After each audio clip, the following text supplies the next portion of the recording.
Hello दोस्तों, आप सभी का मेरे यूट्यूब चैनल RM एजुकेशन में स्वागत है। आज हम पढ़ेंगे कंप्यूटर के 50 MCQ क्वेश्चन जो सभी प्रतियोगी परीक्षाओं में सफलता के लिए आवश्यक हैं।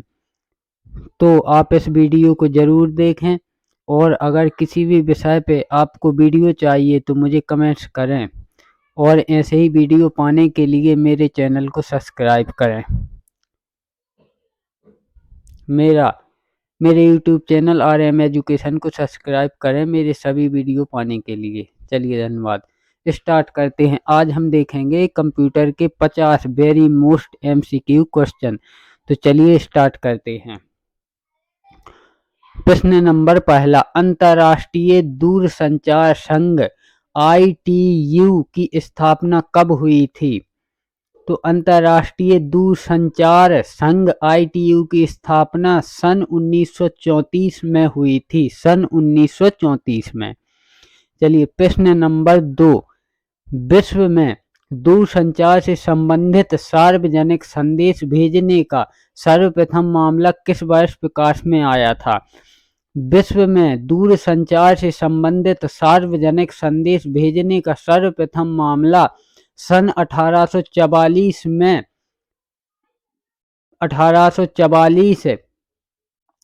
प्रकाश में आया था। सन 1844 में। भारत की विज्ञान नीति कब बनी? भारत की विज्ञान नीति सन 1958 में बनी। सन 1958। मैं दो बार इसलिए दोहरा रहा हूं कि आपको अच्छी तरह समझ में आए और याद भी जल्दी होता जाए। चलिए अब देखते हैं प्रश्न नंबर 4, सूचना प्रौद्योगिकी के अंतर्गत शामिल है। उत्तर, इलेक्ट्रॉनिक विधि से सूचना भेजना और सूचना भेजने तथा संग्रहित करने की पद्धति दोनों। यानी कि क्वेश्चन में दो ऑप्शन होंगे, इलेक्ट्रॉनिक विधि से सूचना भेजना और सूचना भेजने तथा संग्रहित करने की पद्धति, ये दोनों। चलिए आगे बढ़ते हैं। अब देखते हैं प्रश्न नंबर 5, भारत की प्रथम प्रौद्योगिकी नीति की घोषणा कब की गई? भारत की प्रथम प्रौद्योगिकी नीति की घोषणा सन 1983 में की गई। सन 1983 में। चलिए अब देखते हैं प्रश्न नंबर 6, कंप्यूटर अपराध का सबसे पहला मामला सामने आया। कंप्यूटर अपराध का सबसे पहला मामला सन 1958 में सामने आया। सन 1958 में। चलिए प्रश्न नंबर 7, कंप्यूटर वायरस है। कंप्यूटर वायरस एक प्रोग्राम है। एक प्रोग्राम। चलिए अब देखते हैं प्रश्न नंबर 8, निम्न में से कौन कंप्यूटर अपराध में शामिल है? तो उत्तर, तस्करी, धोखाधड़ी, सेंधमारी आदि सभी कंप्यूटर अपराध में शामिल है। तस्करी, धोखाधड़ी, सेंधमारी आदि सभी। चलिए अब देखते हैं प्रश्न नंबर 9, भारत में इंटरनेट सेवा की शुरुआत कब से मानी जाती है? तो भारत में इंटरनेट सेवा की शुरुआत सन 1995 से मानी जाती है। सन 1995 से। चलिए अब देखते हैं प्रश्न नंबर 10, भारत में सूचना तकनीकी अधिनियम कब पारित हुआ? तो भारत में सूचना तकनीकी अधिनियम सन 2000 में पारित हुआ। सन 2000 में। 2000 में। चलिए प्रश्न नंबर 11, भारत में इलेक्ट्रॉनिक वोटिंग मशीन EVM का पहली बार प्रयोग किस सन में हुआ? वो भारत में इलेक्ट्रॉनिक वोटिंग मशीन EVM का पहली बार प्रयोग सन 1982 में हुआ।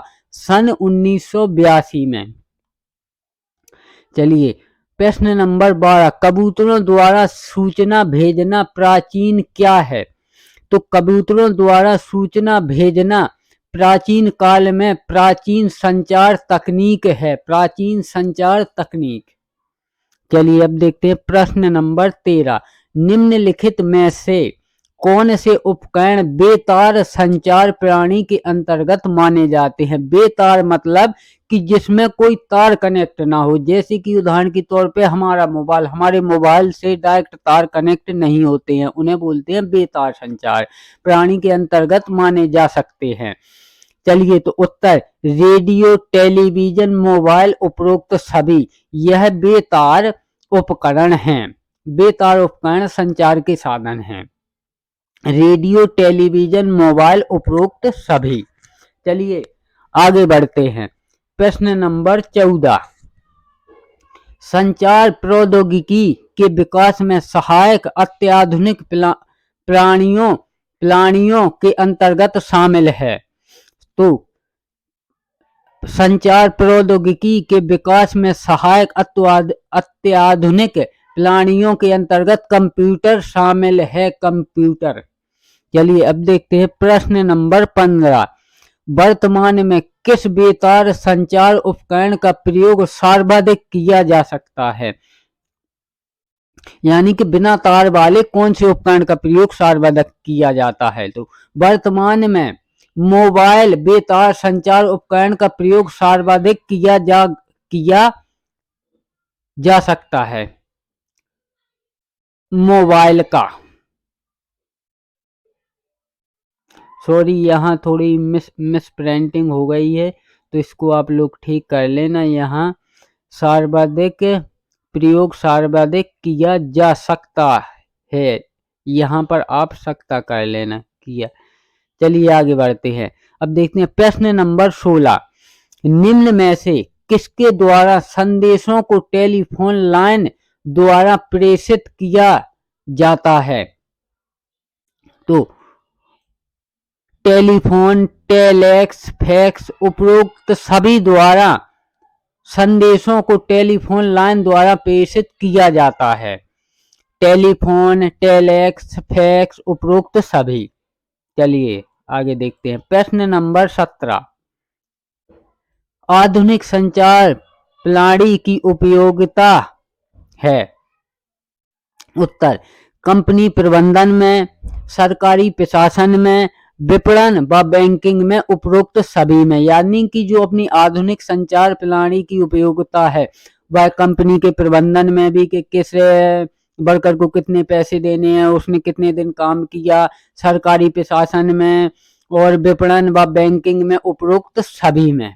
चलिए अब देखते हैं प्रश्न नंबर 18, प्रोटोकॉल के एक सेट से दूसरे सेट के अनुवाद उपलब्ध कराकर असमान नेटवर्कों को जोड़ने वाले संचार प्रोसेसर को क्या कहते हैं?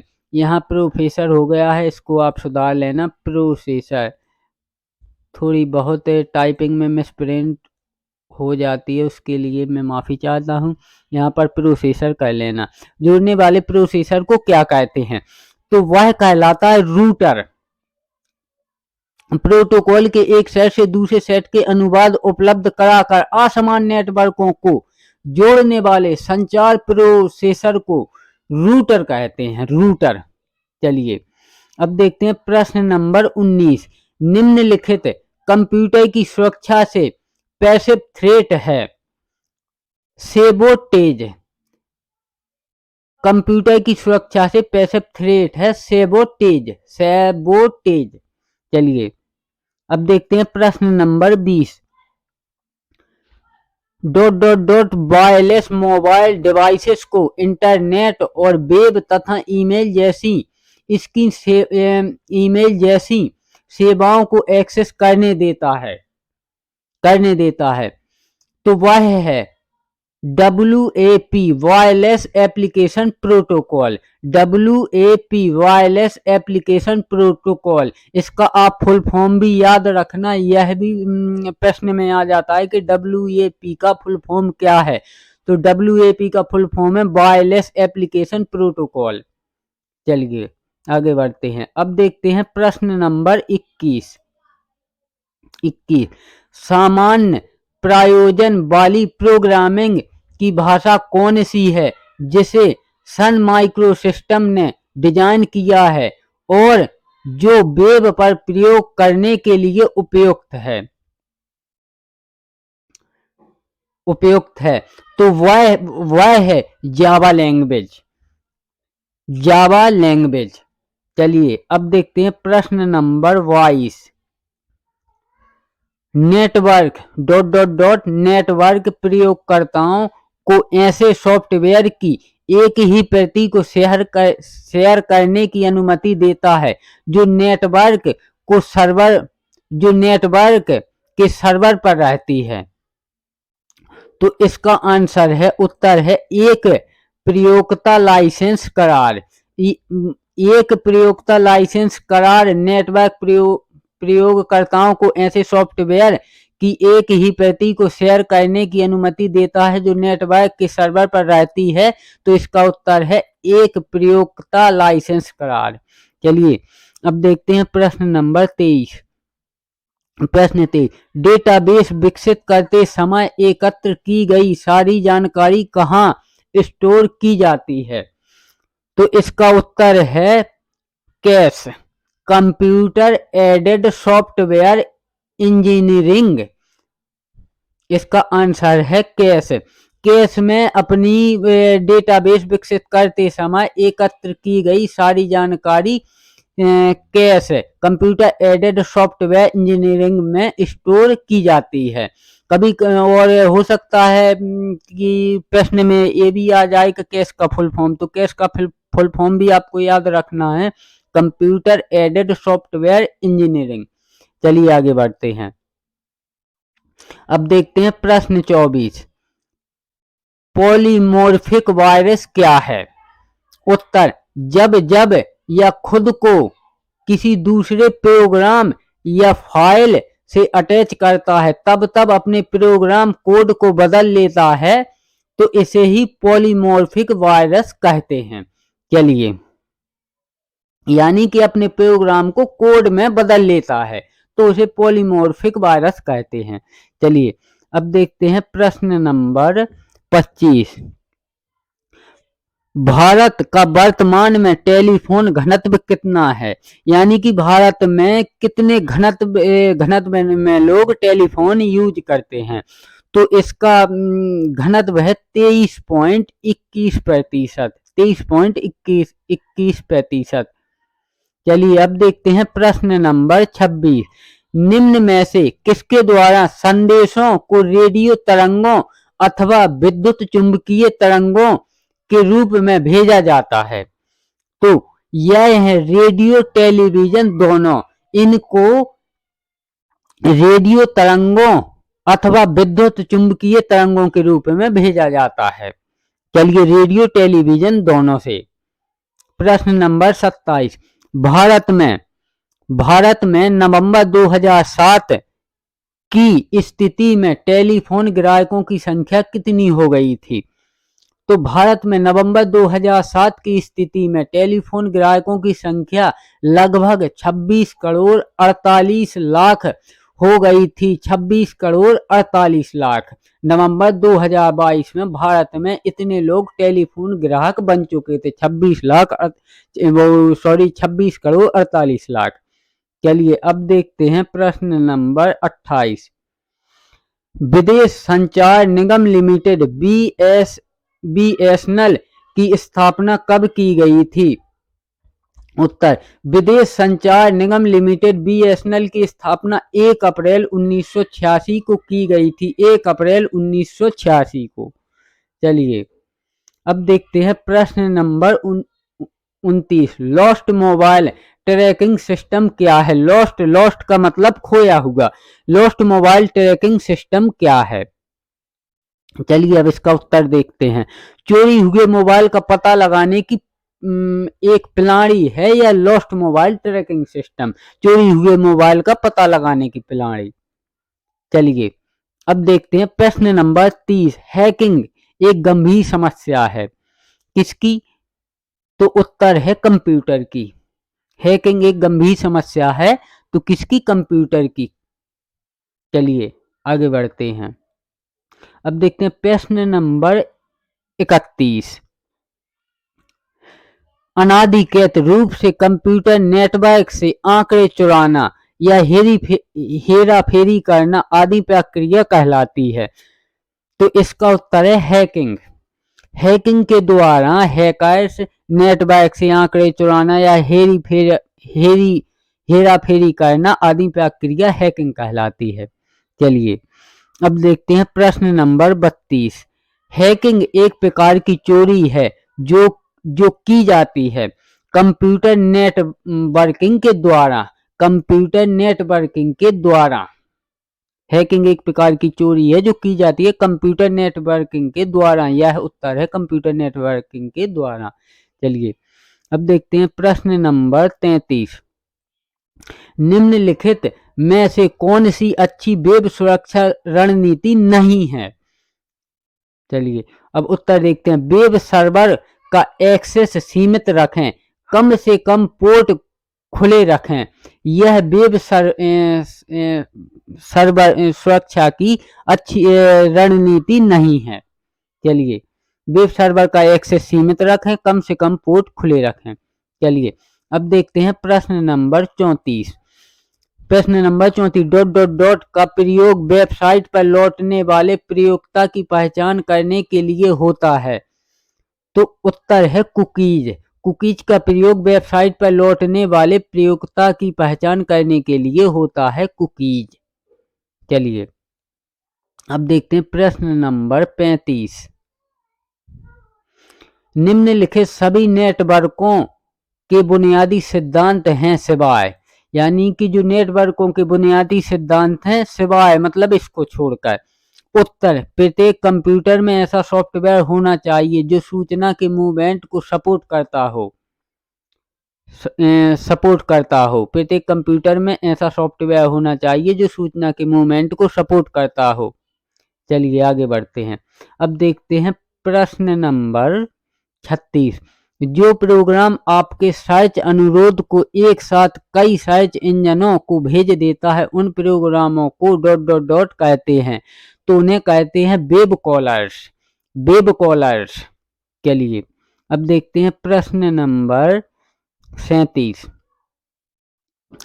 किसी वेबसाइट में सर्च करते समय आपको यह सूचना नहीं मिल रही है जो कई माह पहले साइट पर थी, उस पर सूचना को ढूंढने के लिए आप क्या करते हैं? यानी कि जैसे कोई सूचना आपने पढ़ ली और उसको छोड़ दिया, अब 1-2 महीने बाद उस सूचना की जरूरत पड़ी है तो 1 माह बाद साइट पर वह मतलब नहीं मिल रही है, तो उस सूचना को ढूंढने के लिए आप क्या करेंगे? तो चलिए इसका आंसर है पुरानी कॉपी देखने के लिए गूगल के क्रैच पेज पर जाते हैं। चलिए अब देखते हैं प्रश्न नंबर 38। शब्द हाइपरटेक्स्ट का अर्थ है नॉन सीक्वेंशियल राइटिंग।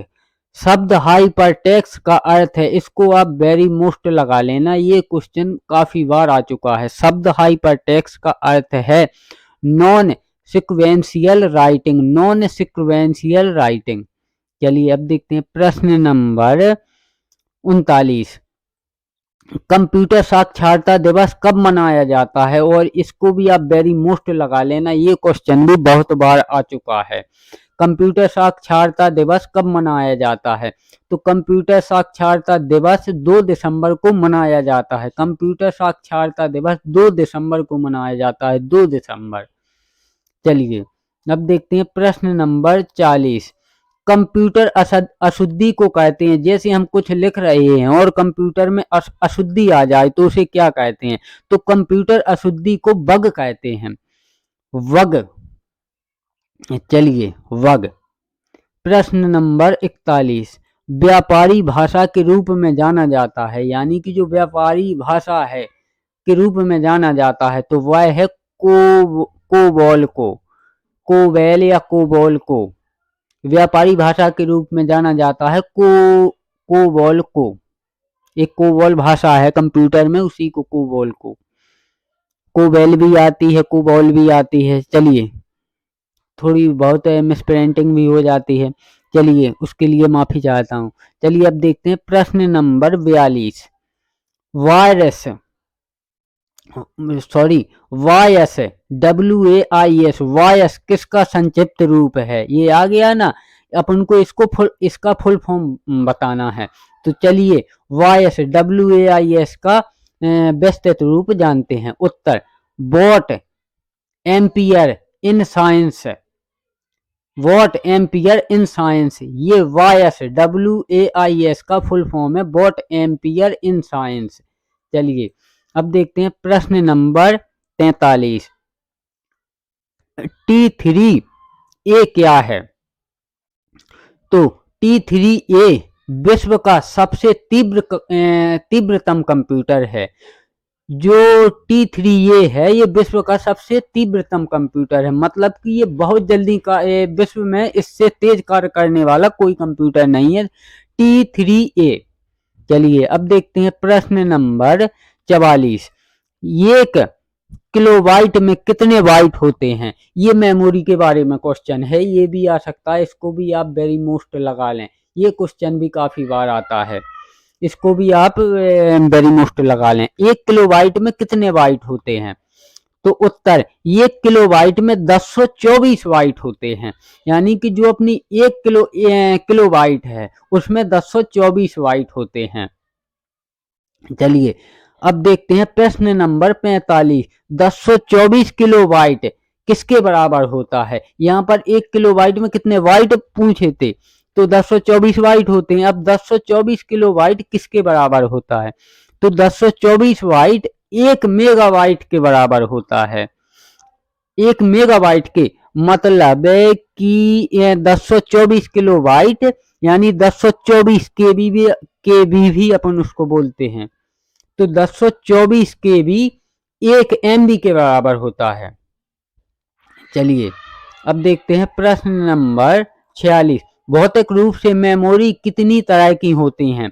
तो भौतिक रूप से मेमोरी 2 तरह की होती हैं, 2 तरह की होती हैं। चलिए अब देखते हैं प्रश्न नंबर 47। कंप्यूटर का जनक कहा जाता है? तो कंप्यूटर का जनक चार्ल्स बेबेज को कहा जाता है। चार्ल्स बेबेज को ये तो सभी को पता होगा, ये भी वेरी इंपॉर्टेंट क्वेश्चन है। तो कंप्यूटर का जनक चार्ल्स बेबेज को कहा जाता है। चलिए प्रश्न नंबर 48। सूचना एवं प्रौद्योगिकी क्षेत्र की प्रमुख कंपनी IBM ने हाल ही में दुनिया के सबसे तेज माइक्रो प्रोसेसर को भारत में जिस नाम से पेश किया है वह है dual core power 6। Dual core power 6, dual core power 6 इस नाम से अभी प्रोसेसर को भारत में पेश किया है। चलिए अब देखते हैं प्रश्न नंबर 49। दुनिया की सबसे चहेती सुविधाओं में एक शॉर्ट मैसेजिंग सर्विस यानी SM अब 15 साल की हो चुकी है, इसका आविष्कार किसने किया था? तो उत्तर इसका आविष्कार नील पेपबर्थ ब्रिटेन ने किया था, नील पेपबर्थ ब्रिटेन ने। चलिए अब देखते हैं प्रश्न नंबर 50। भारत के सूचना प्रौद्योगिकी मंत्रालय के centre for development advance computing CTEC और इजराइल की FTF टेक्नोलॉजिस ने सूचना प्रौद्योगिकी के क्षेत्र में हिंदी भाषा में कार्य करने के लिए किस सॉफ्टवेयर का विकास किया है? तो इसका उत्तर है लेखिका। और यह हमारे वीडियो का अंतिम प्रश्न था। इस प्रकार हमारे कंप्यूटर के 50 प्रश्न पूरे हुए हैं।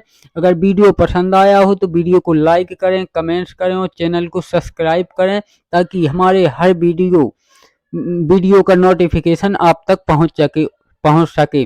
और किसी भी विषय पे आपको वीडियो चाहिए तो कमेंट्स करें, मैं उसी सब्जेक्ट पर वीडियो बनाऊंगा। धन्यवाद।